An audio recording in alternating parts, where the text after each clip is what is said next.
Uy, tangkad. Ako? Hindi ikaw. Ako. Mami! U-ship animation. Wow, ang tangkad. Sure ako, isa sa inyo ay nangangarap na tumangkad. Pero di nyo alam ang hirap na pinagdadaanan kapag matangkad ka na. Alam nyo ba na kapag bumabiyahe, lagi nalang kawawa kaming matatangkad. Yung tipong kapag nag-tricycle ka, sure, mapupunta ka sa likuran. Iho, matangkad ka naman eh. Doon ka na sa likod. At kung siswertihin ka pa, ay mayroong impaktong bakal na susubok talaga sa tatag ng iyong puwitan. Yeah, boy. Oh my God, I'm in danger! At hindi pa doon nagtatapos. Dahil kung siswertihin ka, pati bubungan ng sidecar ay mababa.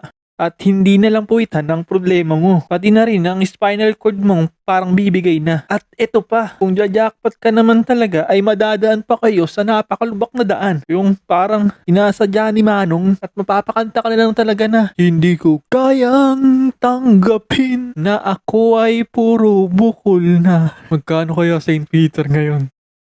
Tapos, kung makaligtas ka man sa biyahe mo, sure naman kahit saan ka mapunta, ay tatanungin ka kung nagbabasketball ka, yung tipong parang requirements ba? Ate, pabili nga po ng talong. Ay, iho, nagbabasketball ka ba? Tulong! Tulong! Nalulunod ako! Uy, nagbabasketball ka ba? Mamatay na yata ako. Nagbabasketball ka ba? Yung tipong bang kahit nagbabasketball ka na sa harap nila, ay tatanungin ka pa rin? La la la la la. Nagbabasketball ka? Obvious ba? Yeah, 3 points. Tapos, kapag mamimili ka ng damit, laging mahirapan makahanap ng size na sakto sa'yo. Ate, may size 32 kayo na ganito ka ba? Maghanap ka na lang dyan. Uy, ganda nitong boots oh. Tingnan nga natin yung size. Hanggang 43 lang? Pang 45 ako eh.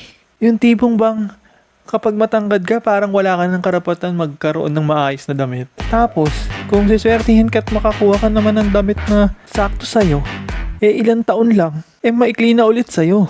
Uy, maisuot nga ulit yung binili kong damit na karaan taon. Saktong-sakto, bagay yun sa Christmas party namin. Tapos, sa school naman, wala kang karapatan mapunta sa harapan o sa gitna. Dahil kung hindi, may maririnig kang mga bulungan na talaga namang nakakabisit. Ulo na lang nakikita ko ah. Sarap putulin yung leg na yan eh. Grabing ulo yan ah. Kung pag-umpug-umpugin ko kaya kayong tatlo, kanina pa kayo eh ah. Gama-gama no. Gatling gun! Pero seryoso tayo.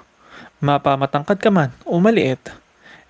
Nasa sayo pa rin naman kung paano mo gagamitin yun sa advantage mo. Diba, liit? Diba, liit?